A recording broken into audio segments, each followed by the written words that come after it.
Orang yang tidak menjaga waktu sama dengan orang mendaftar masuk neraka. Orang odi tak bisa beri orang telobono, orang mati bisa beri orang atosan.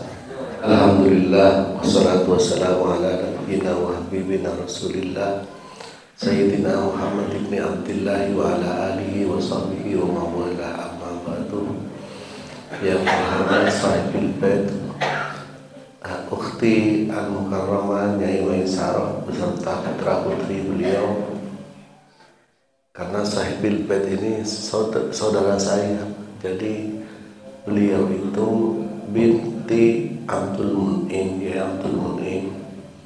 Saya bin Ahmad Said, Abdul Mun'im dengan Ahmad Said itu saudara persis, putra dari Ki Ali Wafa. Jadi sepupu dan waladi penangkangan itu Abdul Somad, Abdul Hamid, saudara kanan masuk penangkan. Jadi pada mulai dari OTP Ketua GSP hadirin saya sami muhajir. Dan mulai sesuai dengan komitmen sebelumnya bahwa setiap kegiatan majelis ta'lim Kadito satu topik tidak artinya tidak melompat-lompat, malah adik bahan yang utuh. Semakin kan gula beri menyampaikan kisah tentang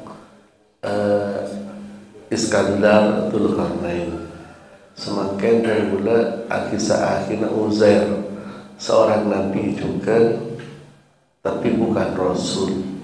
Jadi Allah kan itu punya ribuan nabi, tapi yang wajib diketahui adalah 25 nabi dan rasul. Nah, kadita Uzair kadita dia orang soleh, hidup sama Nabi Musa alaihissalam.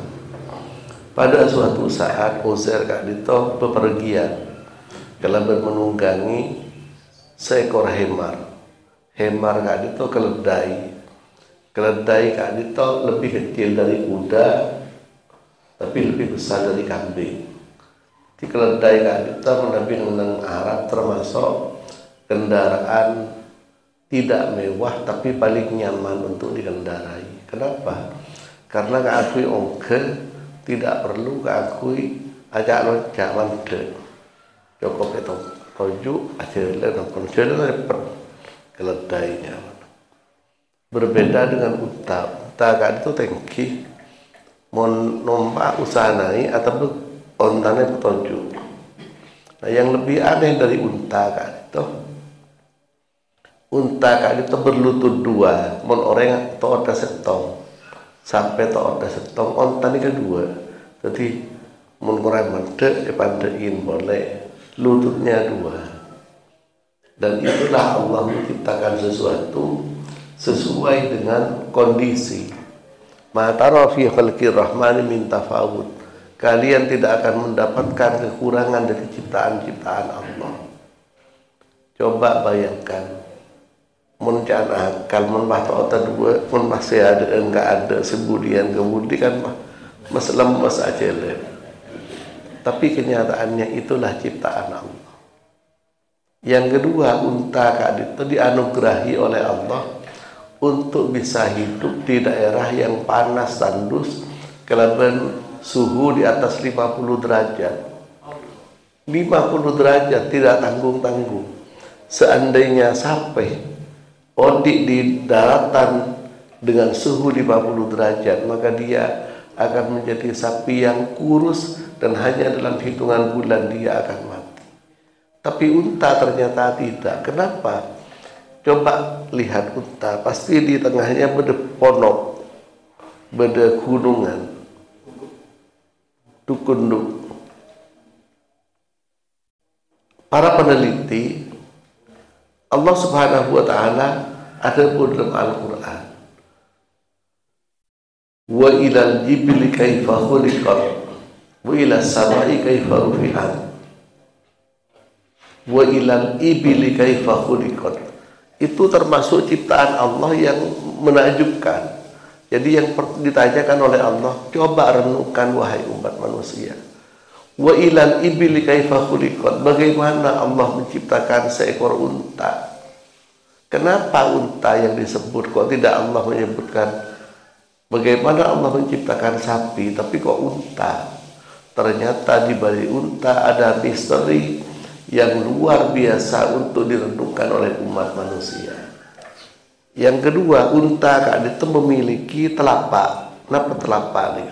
Soko yang bisa tahan kelaban suhu 70 derajat.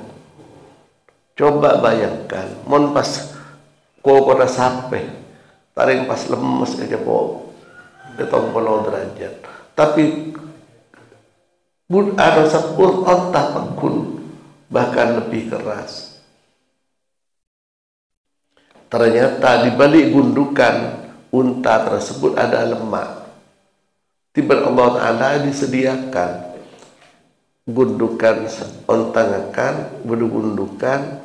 Napa gundukan tersebut? Gundukan tersebut ini menyiapkan lemak. Jadi ting berapa jalan onta tak nginom sampai 15 hari dia akan tahan. Kenapa? Karena lemak tersebut menjadi energi toron keni sekoni yang bisa tahan 15 hari tanpa makan. Nah, ini ke pertama. Yang kedua, unta dianugerahi oleh Allah kandungan kandungan enoman sampai 20 liter. Itu sekali minum 20 liter esempen. Mun ampun namanya mana? Kepelka ngelak dari 20 liter itu didistribusikan ke beton kening sekoni. Coba ambil 20 liter minum. Sampai 20 liter tak kuat. Tapi unta 20 liter. Nah, makanya daging unta tadi kalau saya luar biasa, dan daging unta tidak mengandung kolesterol yang berlebihan. Dan kuda lambat tanda kata daging unta. Banyak orang tanda.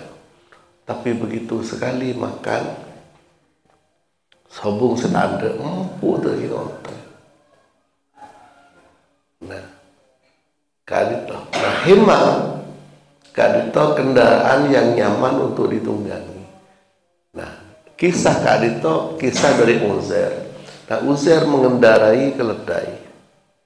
Jalan. Akhirnya beliau melintas di sebuah daerah di mana baru beberapa hari sebelumnya Uzair itu lewat. Jadi beberapa hari sebelumnya dia lewat. Ketika pertama kali lewat daerah tersebut subur luar biasa dengan pepohonan yang rindang, mata air yang mengalir, pohon luar biasa. Akhirnya dia takjub, terheran-heran dengan indahnya lokasi tersebut, dengan indahnya tempat tersebut, dengan pepohonan yang besar yang rindang, mata air yang mengalir. Dia berjalan. Beberapa waktu berikutnya dia lewat kembali yang kedua kalinya, seret. Nah, begitu lewat yang kedua kali toh, ternyata daerah yang kemarin subur makmur sudah luluh lantak terkena bencana. Sampai pepohonan pada tumbang, rosak, tepi. Pas disitulah dia berpikir, au kalladzi marra ala qaryatin wa hiya khawiyatun ala urushiha. Itu gambaran di dalam Al-Quran. Allah menjelaskan, atau seperti orang, yakni Uzair, yang melintas di sebuah desa yang sudah tercabut, pohon-pohonannya pada tumbang, rumah-rumah pada hancur, infrastruktur pada rusak semua. Pas terbersih dalam pikirannya, anna yuhyi hadhihi Allahu ba'da mautiha. Bagaimana jika sudah demikian kerusakan yang terjadi di desa ini? Bagaimana cara Allah menghidupkan kembali, memakmurkan kembali? Nah, ketika saat keadisah, akhirnya ternyata fa'amatahullahu mi'ata amin thumma ba'atha. pada saat pikirannya ngelamun, membayangkan bagaimana daerah ini bisa tumbuh kembali, pohon-pohon bisa makmur, pohon-pohon bisa tumbuh subur. Pas ketondu, ngantuk luar biasa. Dia membawa makanan pada perjalanan tersebut berupa bekalan. Anggap saja kalau di Indonesia bawa nasi, betapek, bedain elang, lengkap dengan lauk pauknya, lengkap, seret dibawa. Ngantuk luar biasa. Di tengah ngantuknya berhenti ambu, nyari ketujuan senyaman. Pas beriin taleh, nah apa nagas, marah, keledainya diikat supaya tidak lari. Dia duduk, akhirnya tertidur karena memang ngantuk yang luar biasa. Tertidur, tapi tidurnya tidak nanggung. Mi'ata amin, 100 tahun tidur. Jadi Allah ingin memberikan jawaban kepada pertanyaan dari Uzair.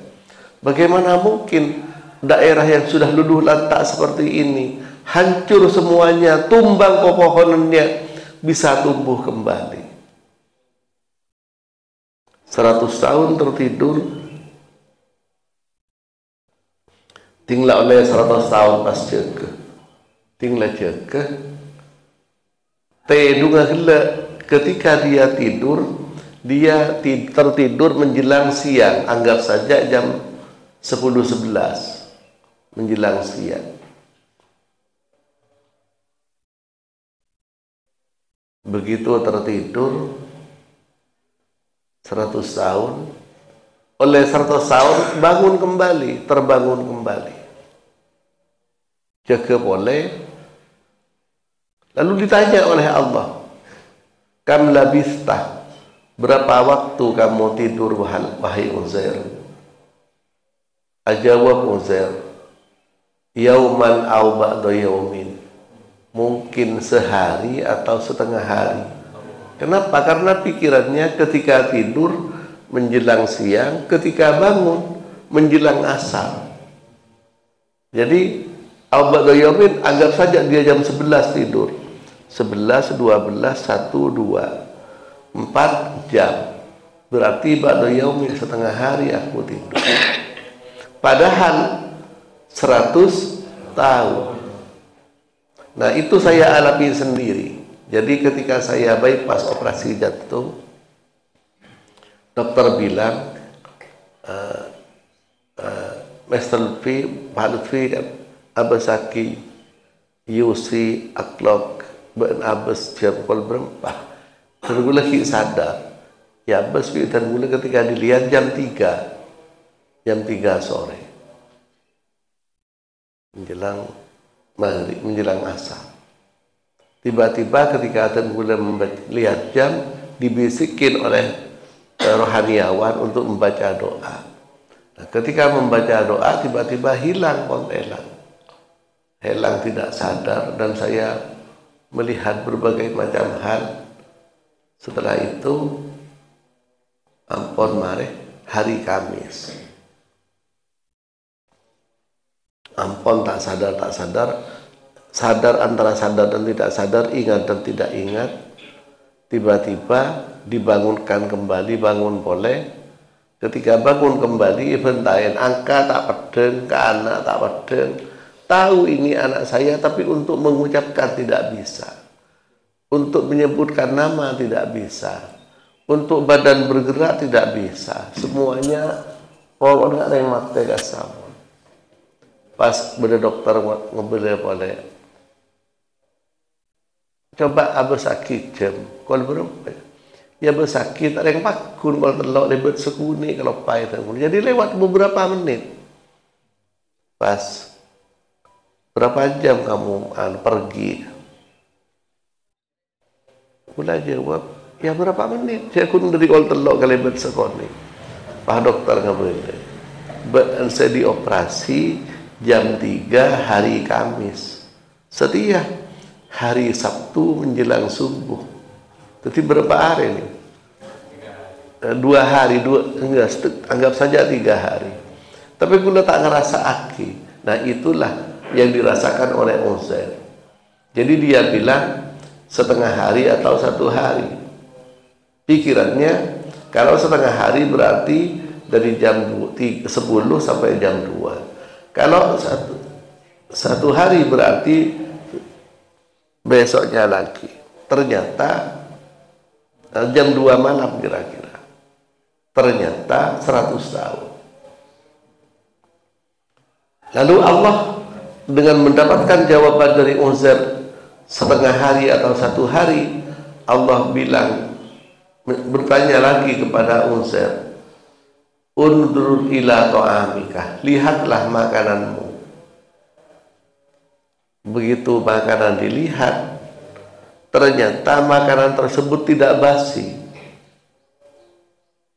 Coba bayangkan 100 tahun benda nasi tak berui. Nah, begitu fandur ila ta'amika wa syarabika lam yatasanna. Lihatlah makananmu dan minumanmu tidak basi. Jadi umpama dia bawa teh, bawa kopi, kopinya 100 tahun tidak lugang, tak kalong, tidak berkurang sama sekali ukurannya dan tidak basi. Begitu dilihat, berarti benar aku ini tidur setengah hari. Jadi makanan tersebut menjadi bukti bahwa dia tidurnya setengah hari. Pertama karena makanan tidak basi, minuman tidak basi, tak berui dan tidak berkurang. Dan nasi tersebut tidak mengering. Oh berarti benar aku ini tidur setengah hari. Tiba-tiba Allah melontarkan pertanyaan berikutnya kepada Uzair. Wadudur ilahi marik. Lihatlah keledaimu. Begitu dia melihat keledai, ternyata sudah tinggal tulang belulang. Tinggal tulang belulang dan mati. Pasti mati kan tulang belulang. Pasti mati. Aduh. Ini pertanyaan, kenapa? Makanan tidak basi, tapi keledai jadi tulang belulang. Kalau sudah jadi tulang belulang, minimal 6 bulan.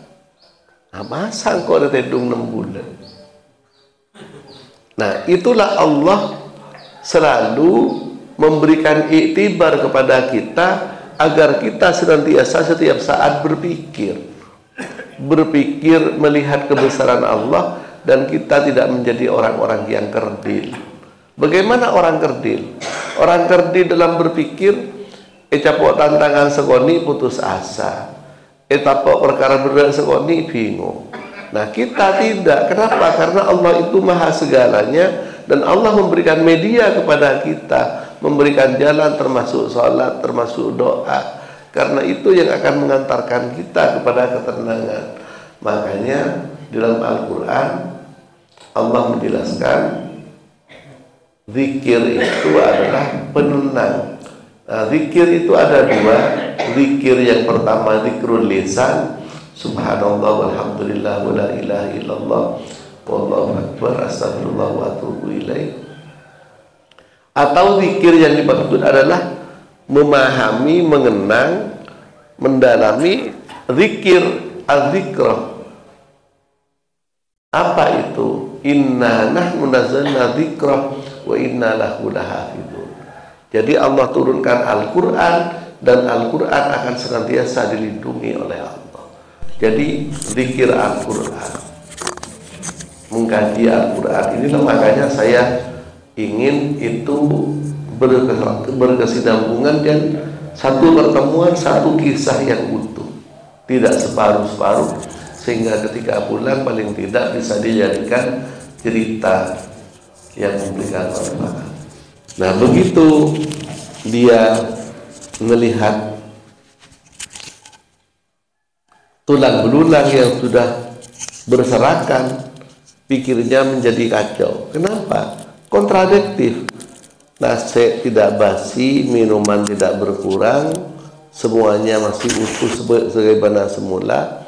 Yang kedua, bagaimana dengan himar tadi yang sudah tinggal tulang belulang?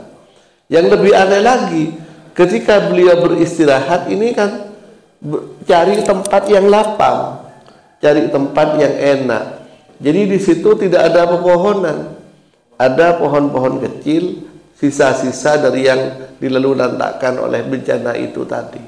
Berdekajuan nih, ada sekelilingnya. Dia cari tempat yang paling bersih. Nah, ternyata ketika dia bangun, di sekelilingnya sudah ada pohon besar-besar. Nah, apa kok jin ya terjepit dengan pohon-pohon besar? Ternyata pohon-pohon sekitarnya sudah besar tumbuh-tumbuh. Dia berpikir, duh, sepertinya aku ini di mana ya? Kan pertanyaannya, bagaimana Allah akan menghidupkan kembali daerah desa yang sudah luluh lantak dengan bencana? Tapi hari ini kok pohon-pohon pada tumbuh besar dan subur pada rindang. Ingat ketika beberapa hari sebelumnya, ketika di situ desa tersebut subur makmur dengan pepohonan yang rindang, hari ini kok rindang kembali. Apa salah? Atau mimpi? Atau bagaimana? Tambah kacau. Pikiran tambah kacau. Ketika kacau itulah, lalu Allah perintahkan kepada Uzair, unzur ilal idhami kaifa nunsizuha thumma naksuha lahma. Lihatlah tulang belulang itu wahai Uzair, bagaimana Allah akan kembalikan kembali. Ternyata tulang belulang yang berserakan datang. Abeli boleh, klek klek klek klek klek, nyatok boleh. Yang betis kembali, yang kepala kembali. Setelah kembali tulang belulang utuh, ajam boleh. Tiba-tiba wa ilal idhami kaifa nunsizuha thumma naksuha lahma. Pada saat itulah sesudah utuh daging-daging kembali ceret ceret ceret ceret dan dibungkus dengan kulit. Tiba-tiba hemar kembali berdiri sebagaimana semula. Di depan mata Uzair, dia menyaksikan bagaimana Allah mengembalikan itu. Itulah jawaban Allah. Begitu melihat itu keajaiban yang luar biasa, maka dia tidak ada lagi kata-kata untuk membantah. Dia menjadi orang yang luar biasa, memberikan inspirasi kepada kita. Jadi kalau kita tidak percaya, mungkinkah aku ini yang seperti ini akan mati, sehat, beres, makan enak, pada saatnya kita akan meninggal. Tapi jangan khawatir, pada saatnya itu akan kembali, ceret kembali, utuh kembali sebagaimana kita semula. Dan pada saat itulah yang berlaku hanya satu, yaitu kebaikan yang kita tinggalkan. Semoga ini jadi kebaikan semuanya. Dan kebaikan itu akan membanggakan kepada siapa? Kepada diri kita, kepada diri sendiri kebanggaan, kepada anak kita itu akan jadi kebanggaan. Apa yang dirasakan? Coba kapan-kapan ketika panjenengan 60-100 tahun ke depan sudah meninggal, anak panjenengan akan bercerita kepada anaknya lagi, kepada cucu panjenengan. Nah, bapakku ini dulu kerja di sawah, tapi kalau sudah waktu sholat, dia itu bergegas untuk mandi, wudhu, sholat. Baik itu karena tepat waktu ataupun tapi sehari-hari tidak pernah meninggalkan sholat. Bapakku ini pegawai nak. Bapakku ini anak itu akan terkenang. Makanya kisah-kisah orang tua itu diceritakan kepada putra panjenengan. Kenapa? Karena itu akan menjadi sesuatu yang terekam di bawah sadar. Di otak itu ada namanya articular activating system. Nah, sistem itu akan selalu nyambung dan tidak akan pernah putus selamanya. Ada cerita saya dengan Pak Hatta Rajasa. Itu pada suatu saat di bulan Ramadan, Pak Hatta ini ngundang untuk makan bersama-sama, buka bersama. Terus setelah itu dia menangis. Saya tanya, kenapa Pak Hatta menangis? Saya ingat ibu saya. Kenapa? Saya ini dulu, katanya, mau sekolah itu saya jalan 6 kilo. 6 kilo pulang pergi. 6 kilo, 6 kilo. Jadi 12 kilo sekolah SD. Terus dia cerita, sepanjang jalan saya ini merenung, kalau seperti saya ini apa bisa jadi orang yang memberikan manfaat. Kenapa? Karena ibu saya ini setiap aku mau berangkat sekolah, ibu ini bikin jajan, pisang goreng, apa nyel-nyel dan seperti untuk dibawa anak saya, untuk dibawa saya. Kata ibunya, saya ini tidak ada uang, nak. Ini kamu jual, nanti uangnya kamu ambil. Sebagian diberikan ke ibu. Terus berangkat. Oleh jual jajan di sekolahan, mulai diberikan orang tua, dimanfaatkan untuk diri sendiri. Terus hingga akhirnya saya di SMP, saya sudah dibelikan sepeda ontel. Kembali. Tapi setelah SMA saya pindah. Nah, ternyata katanya ibu saya ini setiap saya mau berangkat, saya dipegang, dicium, dibilangin, nak, semoga Allah menjadikan kamu memberikan manfaat yang banyak ya. Yang kedua, ini nak bekal untuk kamu makan di jalan dan untuk dijual. Karena memang tidak makan di rumahnya. Akhirnya apa yang terjadi? Akhirnya dia jadi Menteri Sekretaris Negara. Coba bayangkan, tekeng nyel, tekeng jembleng bisa jadi Sekretaris Negara. Itu cerita. Hamka juga demikian cerita. Jadi banyak Allah itu memberikan jalan kepada orang yang mau berupaya dan berusaha. Nah, kamu dimanapun, kan jalan 6 kilo ini butuh waktu. Jadi pulang dari sekolah itu jam 11:30, pasti di jalan sudah masuk waktu sholat zuhur. Kamu berhenti di musholla atau di masjid, jadi rutin. Berhenti di masjid, di musholla, tidak meninggalkan sholat. Itu cerita. Dulu ada menteri juga, menteri dalam negeri namanya Sarwan Hamid, Letnan Jenderal. Itu juga sama, bukan orang tiba-tiba kayak mendadak, tidak. Bukan tiba-tiba jadi jenderal bintang 3, tidak. Ceritanya pada tapi melas menderita.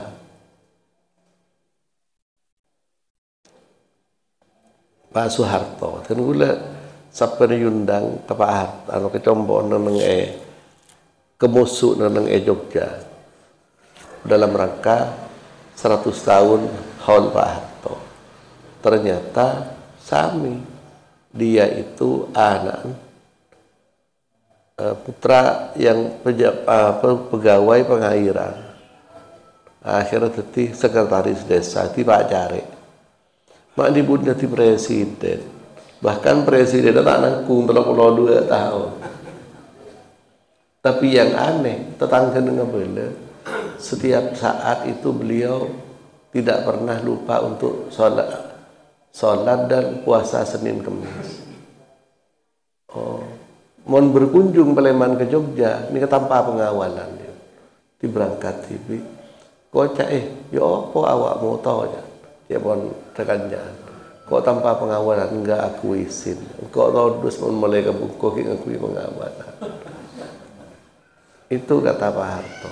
Namun apa menjelang Ramadan, nikah akhirnya sarong kelampi ken truk ekeren itu ngereng di tandi kita yang presiden tegak 5 truk tak susah tinggal apon menjelang apa Idul Adha entar boleh entar ketika ngembi sakanya nasi bek lamben ya entar ono piro sapi ini ono sekian oh iya wis tak bayar awak muda yo sing bagi no iya yang berinvest saya suruh bagi iki untuk membikin area sapi ini tuh milo kapi makanya ketika ada gula datang nggak sahon sepanjang jalan masyarakat ini keluar kapi gula mikir kok seperti itu ya sambutannya ternyata berdasarkan kanjaan nggak boleh koyo harto dan ini menenggak setakutnya residen koyo harto kita sekanjaan.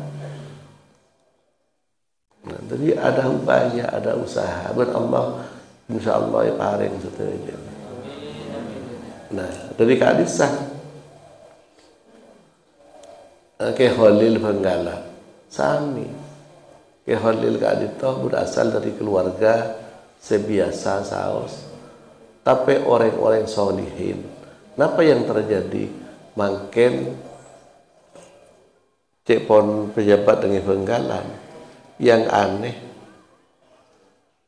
mak beda ke Khalil abri teureun kering odi cering ke Khalil ampun wafat tapi ternyata pedagang-pedagang nang sekitar 200 pedagang saben area di penghasilan rata-rata 100.000 dari dari peziarah ke astana ke Khalil kan secara tidak langsung ke Khalil itu umpes 100.000 kawan nikah yang pedagang yang tukang parkir yang tukang air tukang sebadan kan kepi oleh dari ke Khalil majarin orang beda cerita orang mati makanin rengodi tapi karena kebaikan dan kesolehannya ternyata belum lagi supir bis berapa supir bis datang benar umpama setiap hari 10 bis berarti kan 10 bis supir dan kondekturnya jika 10 berarti kan telok berarti berapa 30 orang supir bis kondektur dan kernetnya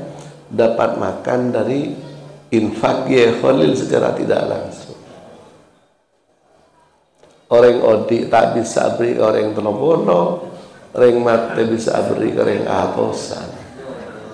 Nah itulah kebaikan. Mudah-mudahan kita paling tengah hajat Allah Subhanahu wa taala dianugerahi anak-anak cucu yang solihin solihat memberikan manfaat fid dini wa dunya wal akhirah. Amin ya rabbal alamin. Nah, tenggula matur terakhir penutup Kak Mukhtar Kak Adito almarhum. Jadi perintis dengan tempat Kak Adito, masjid Kak Adito. Juga unik. Tenggula tak mangkiin biaya unik Kak Mukhtar. Apa? Pertama, lamun bedenak santreh muduk atau serahain pas tandi jam tandi arloji ini ke pereksanin andi jam andi kalau berapa ya tak cocok ada daftar neraka jadi man beda orang yang jam tak cocok langsung ada daftar neraka artinya apa ini kata-kata memang seperti guyonan jadi orang yang tidak menjaga waktu sama dengan orang mendaftar masuk neraka. Itulah Kiai Mukhtar. Nah, setiap bulan Ramadan tanggal 25 Sya'ban ini kan melejam sampai 3, 4, 5 jam tersebut disabak dengan mobil lah, pas berangkat entar ke masjid kenal lah termasuk ke cempok dan gula. Assalamualaikum waalaikumsalam andi telur kuring lek anu ki sobung entar ka bini dan gula kembun anak lek mukarramah aja Kak Adito anu kuring ki telur ki ben sampel jadi pedes jadi ada cen ki ini kan kalau kata anu bahasa pas kengkinya jam entar ke masjid tapi jam saya laju kan pas diganti jam saya anyar kenapa tujuannya supaya tidak luput waktu untuk maghrib nomor 1, nomor 2 waktu sholat tahajud ini jaga seret jam selagi kalak boleh pas esor waki ke bengkel tinggal mapan boleh boleh ke orang sekali itu terusan lah sampai tanggal sangat ekor bulan Syaban. Lengkap, jadi petel, pakoh, solasi. Ini kan lengkap. Begitu masuk, pakoh beri solasi. Dan gula tanya, kenapa beri solasi? Takut jam pas keker mentang baterai atau keker tak cocok coba begitu sebegitu detailnya. Mari. Nah begitu meninggal dan gula mater kenang-kenangan yang tidak bisa terlupakan. Kenapa boleh? Jarang semakin ada orang yang peduli kepada ajab. Moga-moga sepuluh kepada Allah Subhanahu wa taala kesolehannya pun terus bertambah dengan kebaikan putra putrinya. Amin ya rabbal alamin. Sekali itu